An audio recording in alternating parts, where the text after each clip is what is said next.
No. Okay, so David, I am just going to go ahead and shine a spotlight on you, my friend. And yeah, here you are. Here I am. Yeah, and so you've another work is in the background. Okay, so David lives in Denver. David was an illustrator. And I will tell you that you are not alone in that former career path. We have a lot of former illustrators who do the show, and it is such a natural swing into fine art. It's also a little bit of a terrifying leap at times. How was it for you?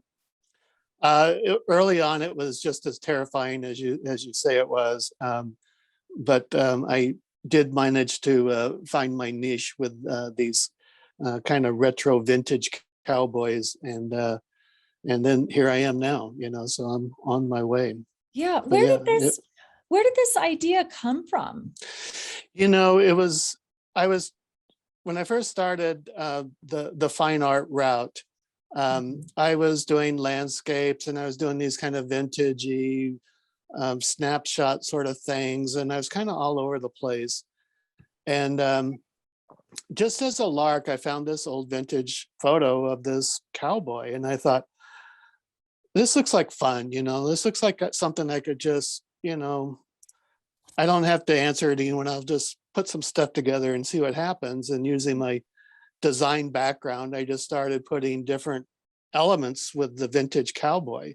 Mhm. And I was like, wow, this is kind of fun. And I think there might be some legs here to develop a whole bunch of stuff. So it just sort of evolved from that, and I would take the cowboy out of his element, out of the original photo, and just start playing with different textures, patterns, kind of stylized landscapes, and just kind of having a play with them, and really like the results. Kind of unexpected, just not what you would expect. I always say it's like putting this dusty cowboy with your grandma's wallpaper, and it Right. just makes for a really interesting visual. You know what? I'm going to screen share and we're going to take a look at your pieces right here. Okay. And I'm just going to tell you that this, I do have to kind of scroll down up and down on these because but I like them big. Like I like everybody getting to see like more of the details if you're actually in front of them. So anyway, I pulled this one up, Jim Mitchell, and Mm-hmm. and I kind of want to before I forget to ask you, I really want to talk about what you're doing with these backgrounds and putting them in like with with this your grandmother's wallpaper, or as if they Yeah. were fading into that old big overstuffed chair that your great uncle used to own. Yeah. Like kind of talk about, give me a little bit more of the why on that. Well, as a farmer, art director, and designer, you become like really hypercritical of the images. Mm. And you see like little bits of things that look interesting, but then there's like a lot that doesn't look interesting. So this photo is of a performer from Buffalo Bill's Wild West show. So I'm guessing this was like late 1800s or early 1900s. Yes. But he was just kind of standing on his horse, sitting on his horse in front of a tent, and there's like some weeds, and the rest of the background was very uninteresting. Yeah. Although I thought was great, and the horse I actually did a little bit of tweaking with as well, but I just really loved the image. So using that kind of designer background, I was just exploring different um, possibilities of what to do with the background. And in this case, I had a collector and a follower on Instagram, and she lives in southern Utah, and she would take these great photos of these landscapes. And I just said, can I use this for a piece? And she was, of course, over the moon. But so she took this, and it's of her area. And I just love this kind of surreal early morning dawn kind of quality to it, and I thought, this just puts this image like in a whole new space. And, it just really up the ante on the piece rather than in just sitting by a canvas tent and some weeds in the background. Yeah. So, You yeah. know, it's so interesting because, and I think this is something that Linda, we're also going to really talk a lot with you about this and your work, because there's there are a lot of artists who can copy a photograph, a lot. It's the interpretation of what you're taking and what you're trying to communicate to us. That to me is craft versus art. Mm. So exactly what you're saying here is, when you're taking this vintage photograph and then you're upping the ante, putting him in this background, that now there's this whole story. Because before you said any of that, I'm like, wow, has this guy been up all night long? Possibly. What does he even Possibly. do? Because is that, the sun coming up, or is that the moon going down, or is that Right. because it's that surreal sky and Yeah. And it's that kind of in between place of Mhm. awake and asleep, Yeah. and so it's a little ambiguous, but I just love the overall feeling of the piece. Yeah, it's you really capture the dream quality of it. Speaking of moons in Speak, June. Speaking of dreams, yeah, here's Yeah. another one. So very much the same process here, where I found this great photo of this cowgirl. She was sitting on a railing or something, and the rest of the background was kind of boring. And so again, I'm cutting her out and trying to figure out what to do with her. Wow. And I was looking through a bunch of Victorian photos because I do kind of like that time period. And one thing they were doing was they would be, if you went into a photo studio, a lot of times they would have you pose on a big cutout of a moon. And it Oh. was like a little crescent moon, and it was a little corny and a little hokey, but it was kind of cute at the same time. So it was very much kind of a style back then. So I thought, well, wonder if I took that idea, but sort of made it a little ambiguous. So maybe it wasn't like a cutout moon, but maybe it was part of the real moon too. It was a little bit unsure. And then again, just, put in a make-believe sky, make-believe background, all kind of heavily influenced by one of my favorite artists, Max Hill Parrish. Yes. So I wanted to give it that kind of Yes. otherworldly, dreamy sort of quality to it. Well, And then, sorry, no, and then how go much ahead. fun though, too, that, the variety of stars in there, some whimsical, some, that feel like they really belong in that scape. And then I love the light hitting this boot, and this purple and gold and yellow are just such lovely complements to each other. So it does give a sense of, she's lifted up off and onto the moon. Yeah. Yeah. It's wonderful. And so I don't start with like anything really in mind, like other Oh. than what I talked about. And so while I was working on this piece, I was listening to a Joni Mitchell song called Both Oh. Sides Now. And so that's where the title comes from. It's a lyric from that. Oh, moons and Junes and Ferris wheels. Right. Yeah. The dizzy dancing where you feel, oh, I love it. That's it. Mm-hmm. Oh, I love it. Oh, Yeah. that's great. So songs can inspire you too as you're working. Very much. And there becomes sort of a serendipity thing that happens where Oh. I'm kind of going somewhere, I'm not really sure where, but then a song kind of enters the picture, and I'm like, this is kind of helping focus where this piece is going. Wow. I Yeah, love it. happens a lot to me. Okay. This piece is another example. I was listening to Lou Reed doing New Sensations. Wow. And I thought that just fits this perfectly, or this clash of,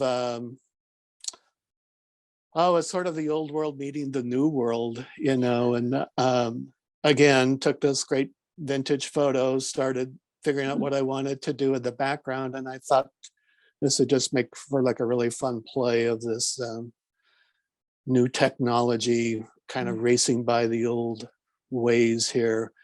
But still, she's enjoying, she's enjoying her ride and Oh yeah, she is. joie de vivre about it all. Oh, I love it. Oh, and God, look at her little pockets too on her and that piping.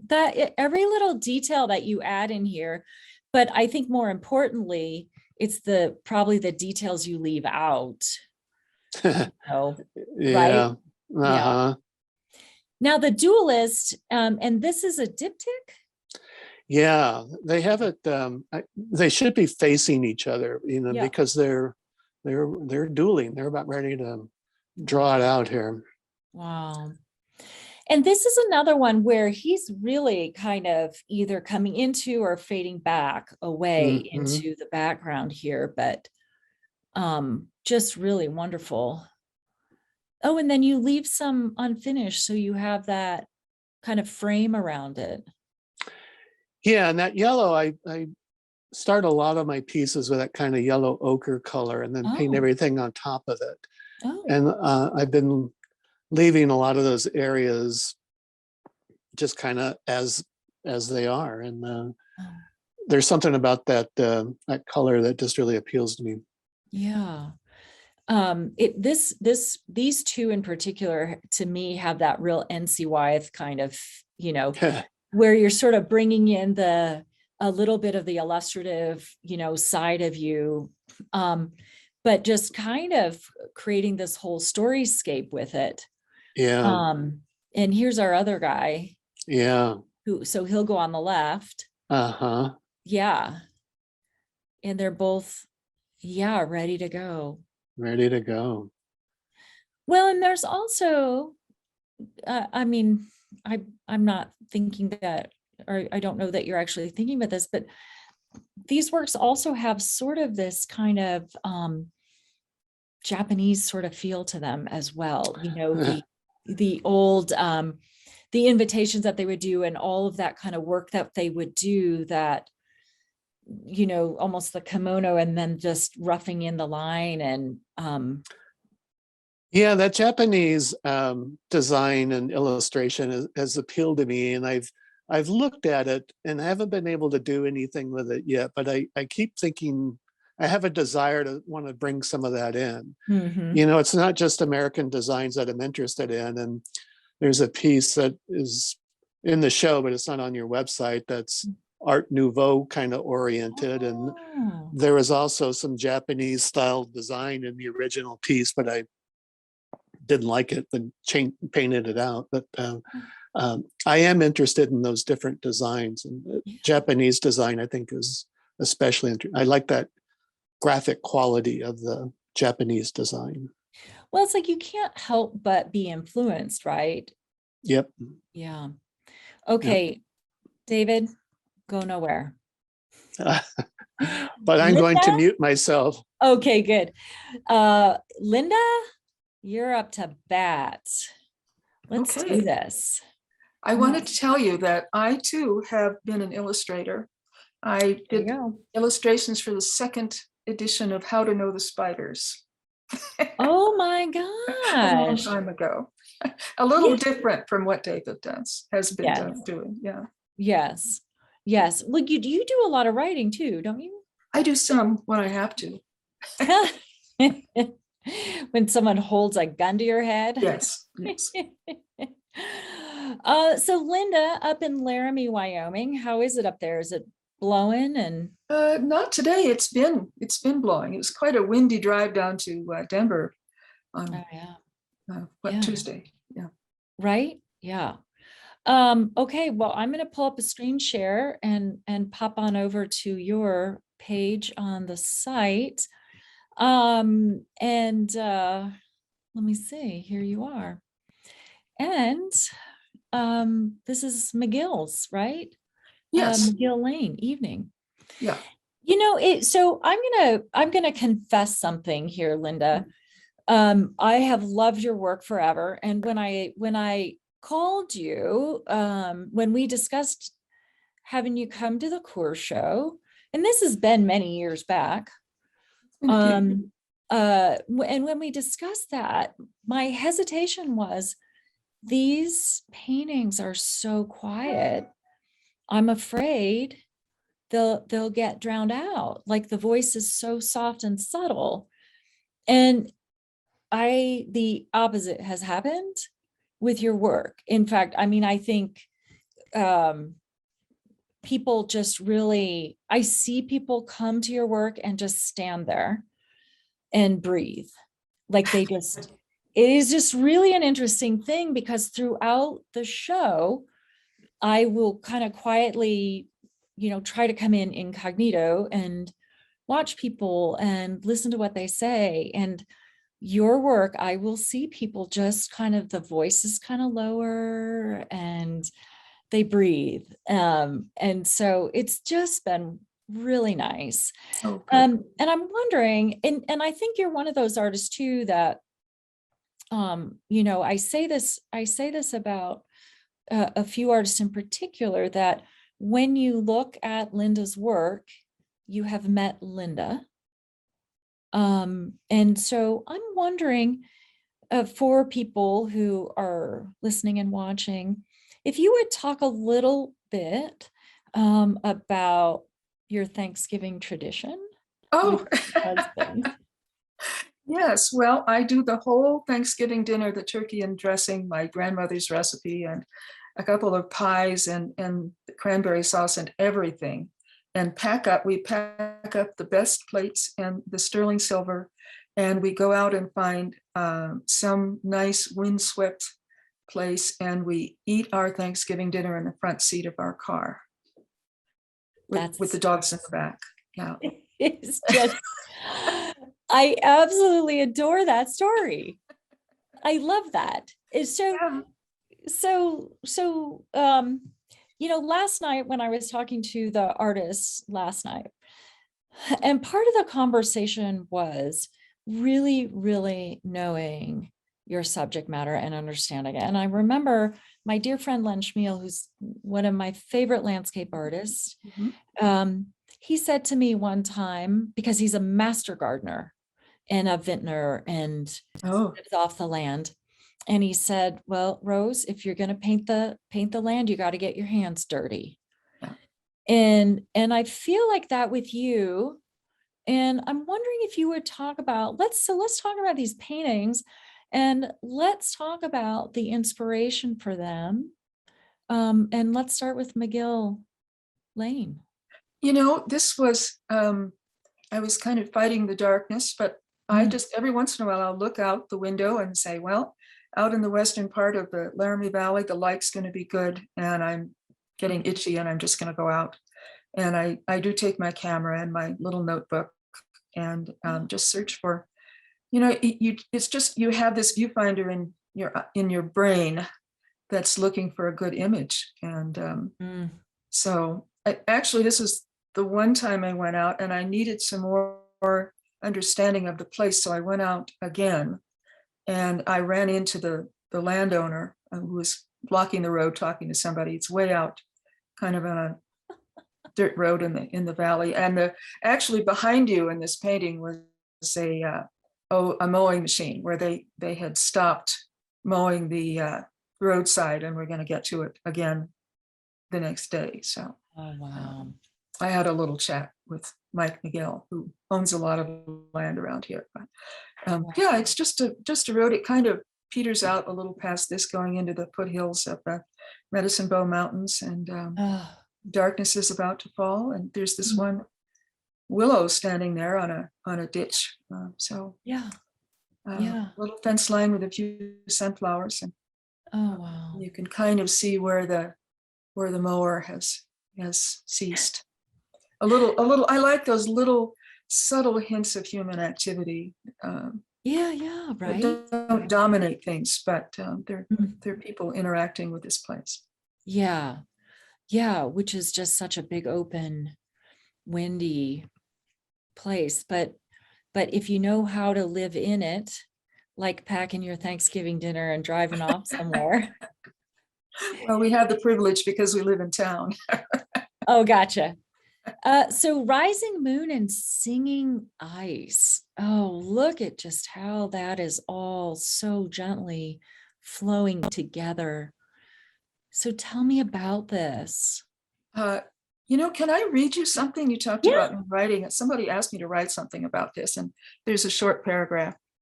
There's something primordial about a full moon rising in the east as the sun sets in the west.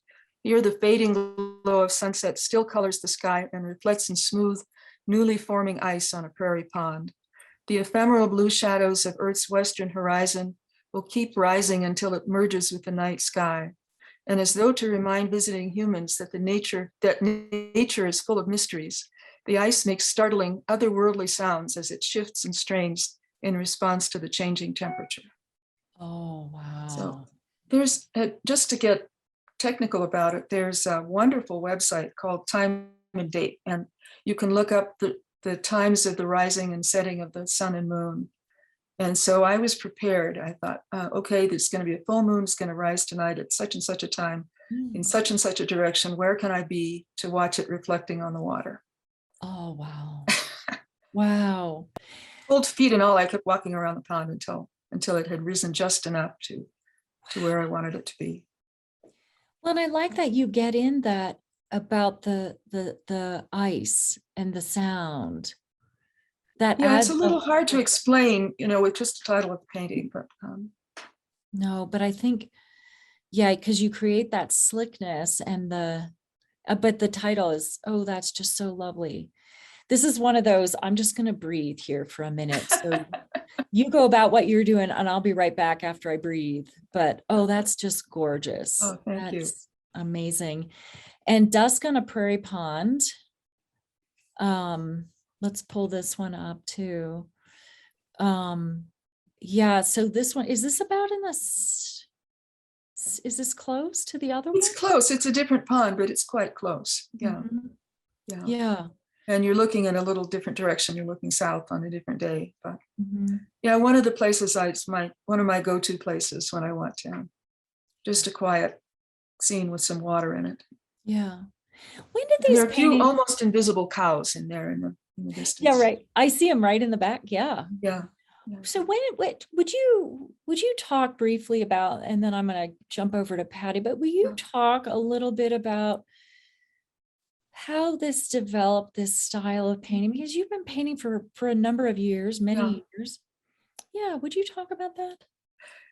I've just worked my way into it. I actually started as a wildlife artist with like pen and ink and gouache paintings and lots of detail and getting into the texture of fur and feathers and all that. And at one point, I moved to Wyoming to marry my husband, who's a retired now professor of geology at the University of Wyoming. And we're just surrounded by all this wonderful prairie. Mm. And I thought, oh, this is what my dad would refer to as God's country. And I did one final painting that I was intending to put antelope in, and I thought, no, they just get in the way of the background. I painted them out, and I've just been painting the landscape ever since. I just kind of dove in and thought, this is what I've wanted to do since I got out of my biology career and left grad school. Wow. That, Wow.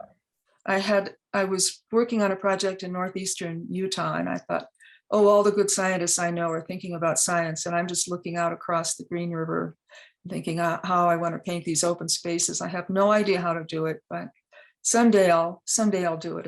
And so it's been my Wow. dream for a long time. When you're deciding on the composition, when you get into your studio, because you don't paint on location. No, it's Yeah. too cold and windy, and it doesn't suit the subtlety of what I do. Yeah. When you're coming up with these designs and just as I was asking David, what's some of the thought behind it and some of the feeling, emotion, the why behind them? There's a lot of technique in painting, but design to me is magic. Mhm. And you just kind of move things around and see until they click, until they feel balanced and harmonious. Yeah. And I'll go through a lot of variations until I think, okay, that's the one. That's the one that needs to be done. there's all this conversation about like, sacred geometries and things like that. Is that something that just, as an artist, as a designer, you have an eye, is that, I'm guessing you don't actively think about that, but that just is sort of, there's a harmony that happens in paintings that work and sculpture that works, right? When I first started painting, I found that there's a natural human tendency to like put the horizon in the middle that I Yeah. had to fight.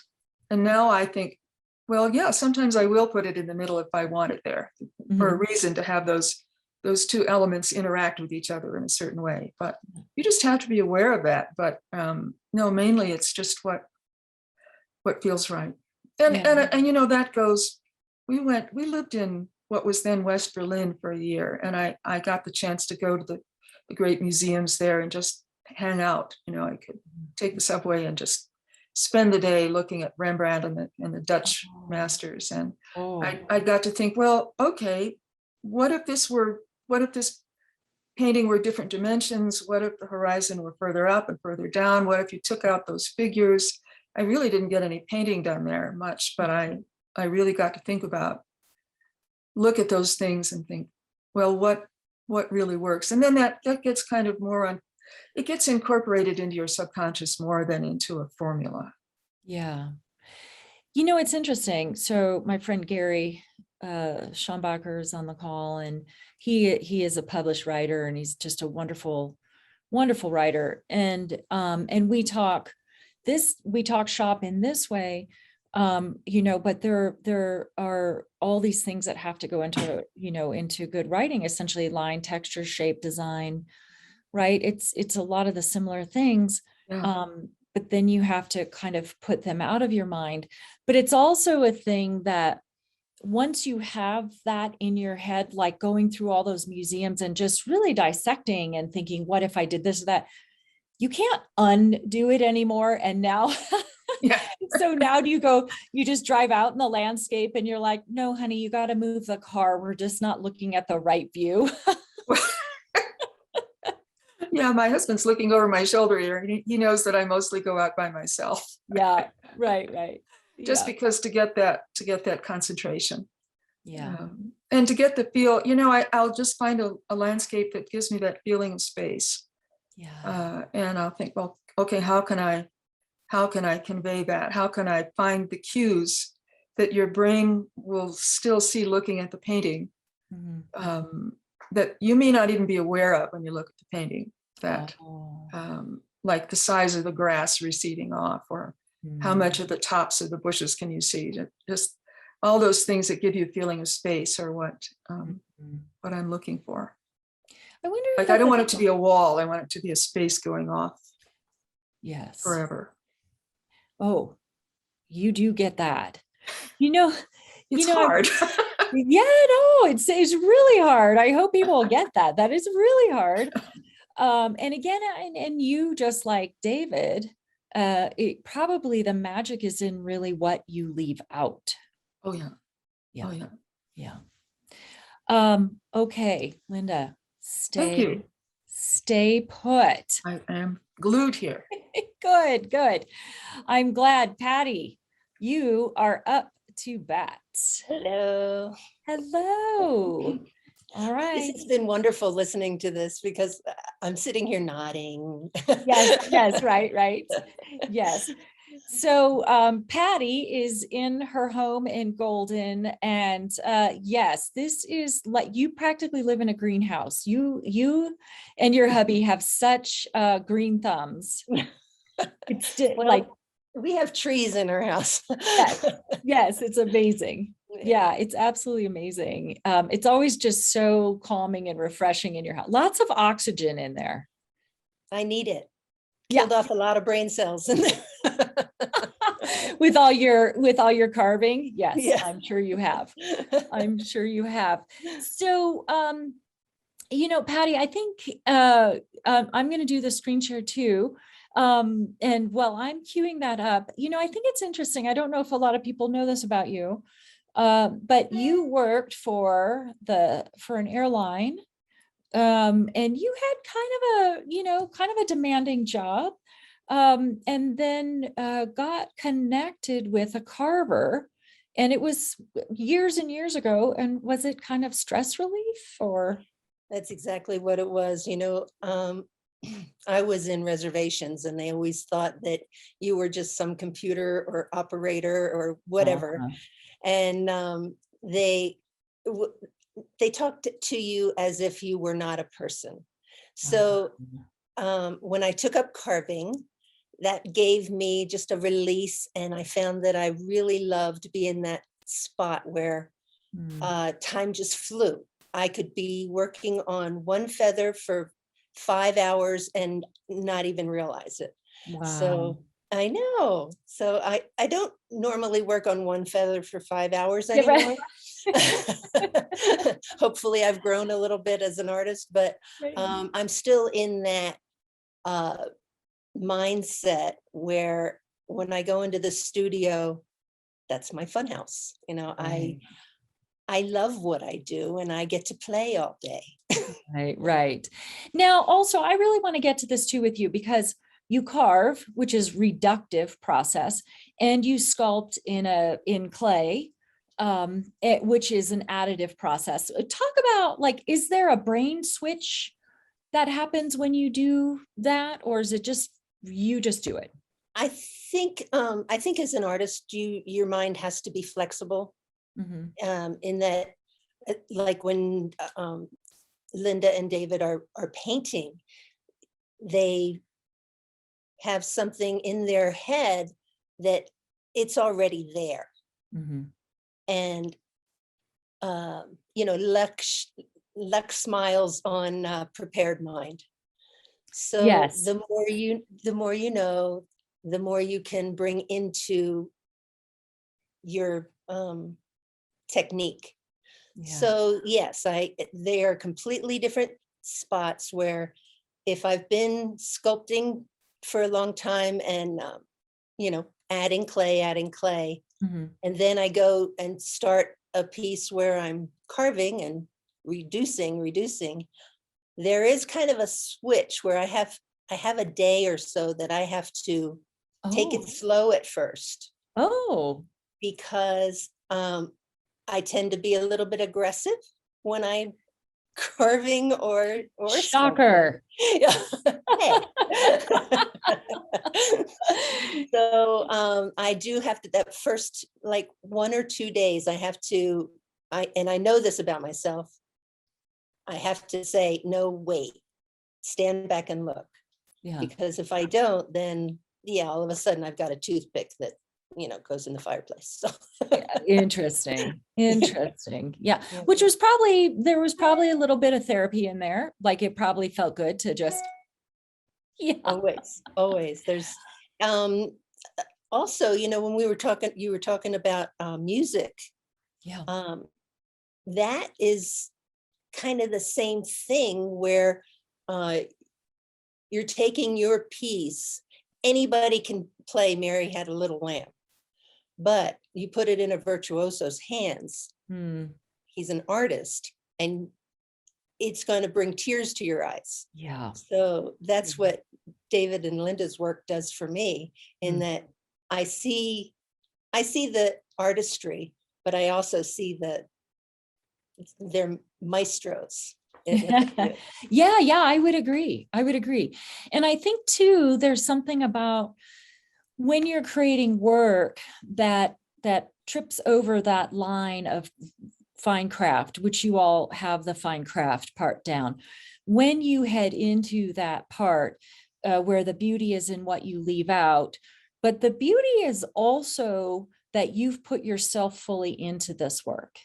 You have revealed yourself in the work, which I think can be scary. And I'm not sure that a lot of artists notice it as scary because it's so revealing, but I do know that whether the audience is aware of it or not, they feel the hesitancy, which I think is an interesting thing. So let's talk about balancing act. And this one is a bronze, yes? Yes, this is a bronze, and it's on a stainless steel. Geometric forms, as you of course can see. But I don't do really tight realism anymore. It's more impressionistic or even abstract. But I do like to make a little bit of a statement as to what's going on in the piece. Like this one is this one and the Raven are both urban interface pieces where they are in our lives because we've kind of pushed them out. So we had to make room for them in our lives. So this is kind of like as if you would see an owl in the city or whatever on a building or on a lamppost. So we're sharing our space. Yeah. Hopefully. And when you do these works like this, there's just balancing act is a great title for this, because you do balance these opposing forces in a way in your work that I just think is something so wonderful when it happens well in sculpture. Thank you. Yeah, And I really try to make the viewer part of it rather than just giving them the whole story. Yeah. And again, here's another delightful balancing one, 3 Chickateers. Yeah, the 3 Chickateers. Yeah. You know, the 3 Musketeers, they're all buddies, and these are just 3 chickadees sitting out on a branch, huddled up close, enjoying each other's company, kind of like girls at lunch, you know. Oh, I love it. I love it.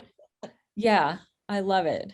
Except And these girls I are tell sharing. people that my subject matter is actually balance and flow and design, and I use nature as my guide and my influence.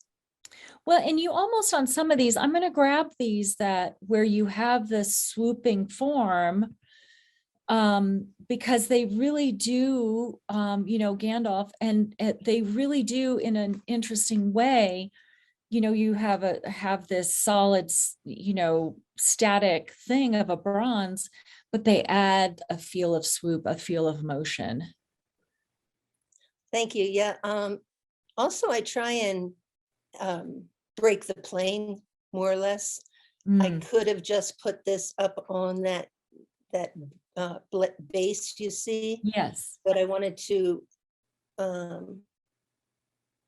come off of the base and bring it out into the audience so that it brought you into the piece. Well, you know what, and again, too, I mean, with sculpture, what you leave out, right? I mean, sculpture has to have those quiet negative spaces to really work. Even in like a solid bas relief, you've got to change it up. And here's another one, Prairie Wind. So, I love this. And I think you're able to capture the wind aspect with the abstracted form that the hawk is sitting on. Right. Yeah. And I do love the abstraction with the basic realism. I mean, it's not total realism, but I like to bring the abstraction in to fulfill the piece. Yeah. So that it's not just, a bird on a stick. Yeah. Yes. Right. Right. Well, and I think that also speaks to your concept of, wildlife is trying to exist around us because we have pushed them out of their spaces to a great degree. So, so really, instead of being literal and putting it on a stick or a twig or a branch, you're giving it this beautiful abstracted swooping form to respond to or to interact with. Right. So, And hopefully people will be able to look around themselves and see, oh my gosh, that's a Merlin in the tree. yeah. Because, and that's what I'm trying to say is that all these animals, they're around us. We can see them. If you just open your eyes, you'll see it. It's in the tree, it's on the lamppost, it's on the roof line.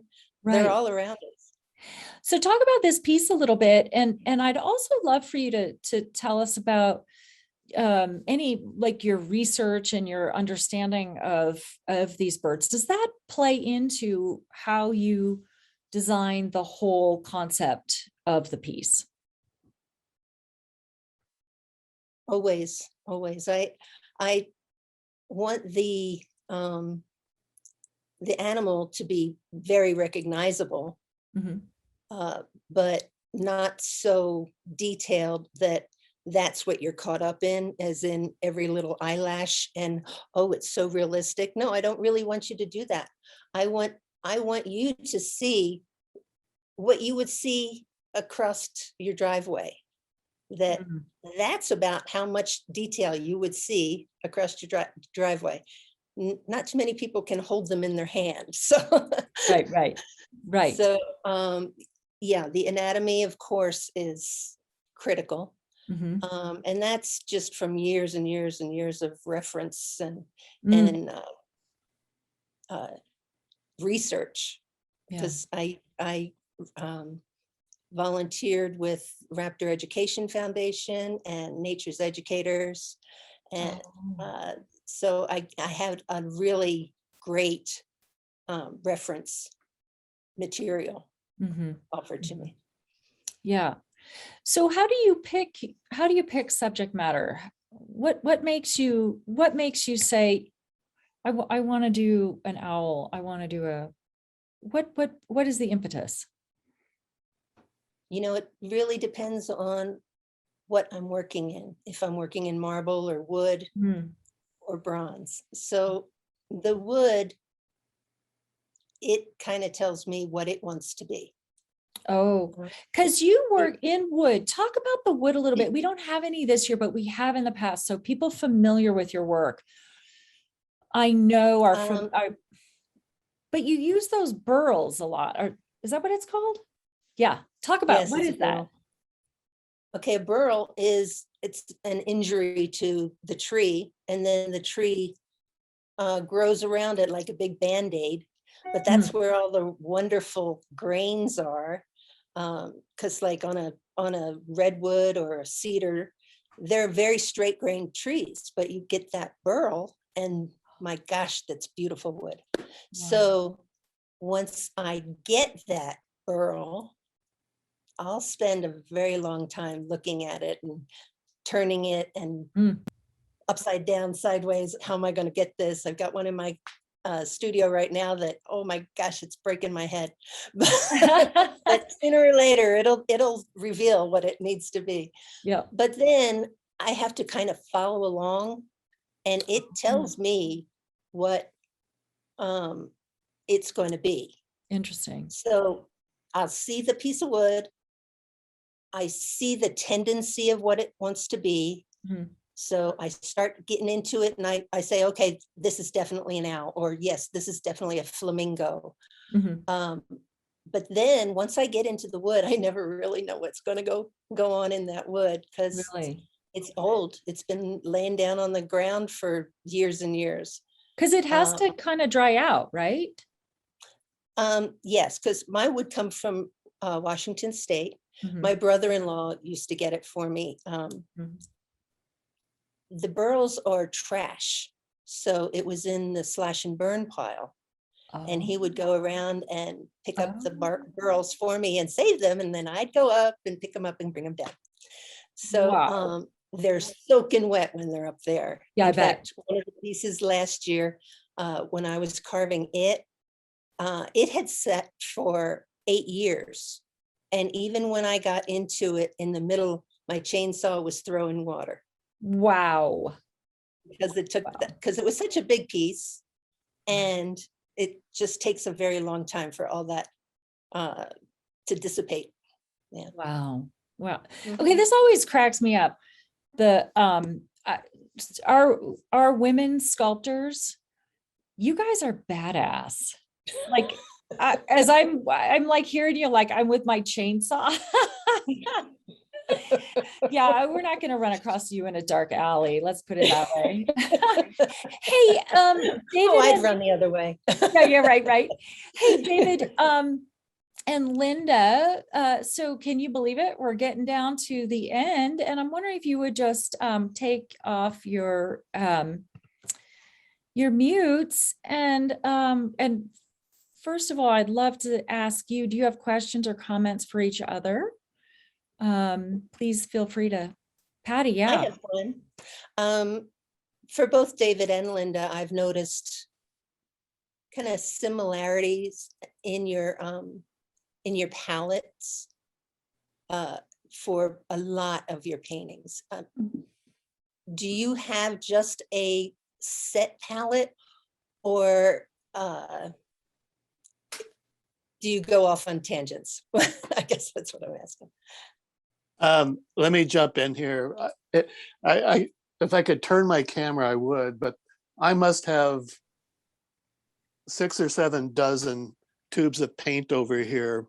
And it's because that day in art class where they talked about how to mix paint, I think I was gone that day. So rather than knowing how to mix a paint, I go to the art store and go, I think I need that color there. So I don't have a set palette. There's a few colors I use like in every piece, like that yellow ochre color, and I probably couldn't paint if I didn't have burnt sienna. But other than those two, it's kind of open. But it's funny you say that, because if you saw my palette, you wouldn't say that. Linda, how about you? I have a lot of paints as well, but I just take my cues from the landscape itself. Like every time I go out, I'm thinking, okay, what color is that shadow related to the color of the tops of the grass? And how would I mix that color from what I have? So I'll use anything that's a reasonably reliable paint. But I lay it out in certain ones that come through all the time. I have different kinds of ochre and different kinds of siennas and different combinations that I'm fond of that get me where I want to go. But mainly it's just how can I get that I see in the landscape. But then you get for a long time I painted a lot of Yellowstone, and that really opens up the possibilities of thermal pools in all these bright colors. So I continue to have a lot of fun with that. Nice. Linda, I love that painting on I guess it's on your left. There's a lot of lavenders in that. Is that this underpainting? Yes. It's an unfinished painting that I put away for a long time. And now that I've taken my paintings to the Coors show, I'm thinking of getting back to it. Why did you put it away? It's a foggy morning on the Yellowstone River. There are swans in there. Yeah, I love all the tonal values you got going on there. I may cover it again completely before I'm done. Yeah, why did you put that away? I think people don't know that. Why did you put that away? I actually, this has been away for a longer. This is a hard painting. It's just getting those subtle variations that all work together. But I have maybe 6 paintings going at a time. All the ones you see behind me are in progress. And so you get kind of burnt out on one and you set it aside and put up another one. And then the ones that are up on the wall are just kind of whisper to me, and they kind of mutter and every time I walk in. And then one day I'll walk in and say, and the painting will say, if you move this rock 2 inches to the left, everything will balance. But it's been going on under the surface of your brain for a long time that way. Wow. So I guess same question then, Patty and David, like you both have a lot of things going on at the same time too, or do you just dig into one? I always have at least 7 pieces going on at the same time. Wow. And in fact, I was going to have one for this show that I didn't quite get finished, but it has been in my studio for 5 years because it didn't please me. Mm-hmm. And of course, that's why I do art, is to please me. It's not about anybody else. Yeah. But until you walk in the room one day and it's just like Linda said, is it yells at you and said, this is what I need. Oh, And then you can work on it. wow. And you've been looking at it for the past 5 years and it hasn't clicked yet. What does it need? What does it need? And I'm not going to let it go until I'm pleased with it. That's amazing. What about you, David? See, I'm the other way. I have several pieces worked up in Photoshop form, and that's where my ideas start. It's commercial art background. I have Photoshop mock-ups of what I want to paint, but I'm actually only painting one piece at a time, and I will paint it until it's finished, and then I'll go on to the next one. Yeah. But I usually don't. The diptych that is in the show is really like the only time in like the last several years I worked on two pieces at once. Oh, Because I kind of looked at that piece as actually one piece. They were just on two separate panels. wow. Are we selling them together as a diptych? They probably will. They make sense together. I sure hope so, but Yeah. you know, Yeah. Okay. we'll see All how right. it goes. That would be my hope, was that somebody would find the beauty in the two of them, but Yeah. we'll see. Well, we'll just start out that way and see if somebody begs for one and someone begs for the other, then Yeah, yeah. it'd be an interesting thing. So I think that's really interesting. In the few minutes we have left, this NFT art, which is non-fungible, Fungible. yeah. Nothing. Okay, so it's interesting because I remember having this conversation about photography with a good friend of mine's curator. And he said, you know what, they're all tools, digital photographs, all this stuff, Photoshop, it's tools. And the final image is what we're interested in, right?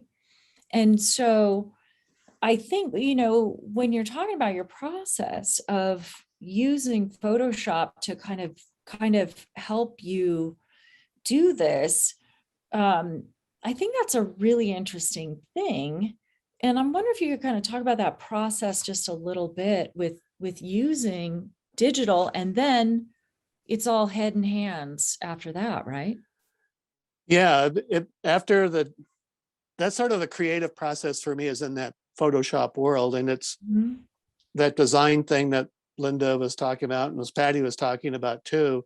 It's just that it all happens in the computer, where I can move pieces around and take stuff out and put new things in and just keep playing and playing until it's like, oh, wait a minute, like Linda said, this is magic here. That little light goes on, you go, okay, I think I found it. Yeah. Sometimes you get close, you go, oh, I think this is almost right, but not quite. So you finesse and tweak a little bit more. But once I have something, then I'll take that, and that sort of becomes my North Star that I'll make the painting from. Wow. So I'll transfer that Photoshop image to the canvas and then paint it from there. And then I almost feel like it's more of a production at that point rather than the creative. Oh, I mean, there's still creativity to be had there, and colors and how the paint is applied, but I feel like it's almost more like a production type process at that point. yeah. Well, that's really interesting. So your brain is able to go from the technology to the painting side. And that's 20 years of my former job coming through, which you needed to be able to do. You had to be creative and kind of technical at the same time. Yeah, right. Wow. Okay, what do you have anything else for each other? Anybody who's listening in, questions for our artists today too? Just throw them in the chat if you have anything. Can I slip in something, Rose, that I think Please do. that I think our other two artists will agree with, and that is, you asked me, and I've been thinking about this. You asked me, the how I came to paint these quiet paintings, and I have to tell you that I've done a lot more of them since I've been with the Coors Show, because they're an opportunity to do what I really want to do, and and have some chance of them not being consigned to the permanent collection of the artist. You have an audience. You have an audience with this show that doesn't look at these things and say, "Oh, why in the world would she paint that? There's nothing there." You have people who appreciate this, and it's really been a really it's been wonderful for my career, and I'm really grateful. Oh my gosh, I can't tell you, you just made my day, my week. It's interesting because as a curator, curator is one who takes care of the art, right? And I feel my job is maybe even a little more so one who takes care of the artist. And so really to just give you the canvas and the walls and the space to do what really matters to you. I think it's fascinating with our audience because I do go quietly through our crowds throughout the show, and I do watch people and how they interact with your art, and listen to them talk about it and the things they say. And our audience, during the National Western, a lot of them are showing cows and sheep, and they're in different competitions throughout the grounds, right? And they're not necessarily collectors, but they come through, and I can tell that this is really, something is really happening. But also the thing I will say, they know this land, and they know the wildlife, and they know the life. And when things are not authentic, boy, do they know that too. It's really pretty fascinating. So yeah, so I think what you're getting from our audience, Linda, is an acknowledgement of authenticity. All of you, I would say, It doesn't exist everywhere. Yeah, which is unfortunate. But well, we have our little paradise, right? Yes. Well, thank you so much for believing in us. Yes. Yeah, well, you know Yeah. what? Hey, that thank you for believing in me too, because I get it. I think that's something that a lot of people don't really think about, is that you have to trust in the curator, you have to trust in the venue, you have to trust that your work is going to be taken care of and put in the right context. And so the stories can be told that way. And there's a lot of trust between us, I think, that has to happen, and a lot of trust in our audience. And the way you hang the show makes such a big difference in that you have pieces play off of each other. That is so big, because someone can go from this pastoral scene over to, the cow that should have been in that pastoral scene. Right. Yeah. But you guide people through by how you place your pieces. Well, thank you. Yeah, that it just like your art, it's all very intentional, right? It's all intentional. So but yeah, I always tell people, I always equate curating as throwing a really cool dinner party, and where everybody gets together and they're all really kind of eyeing each other, and then by the end of it, they're like, we have a lot in common. Or it goes to fisticuffs. But either way, I'm super happy because it's a lot of fun.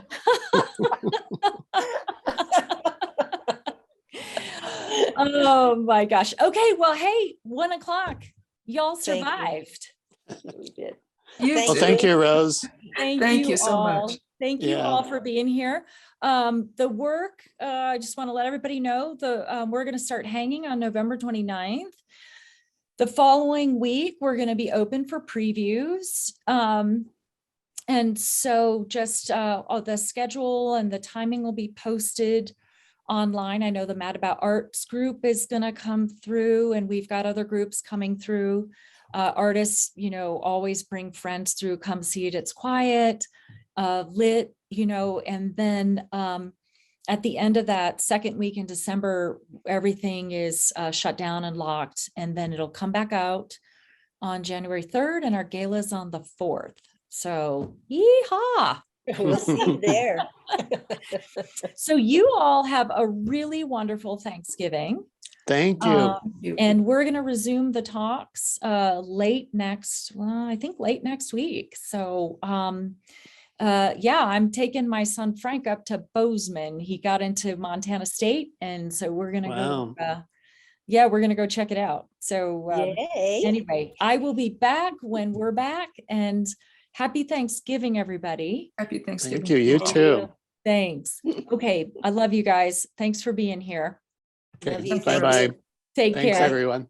Bye. Bye.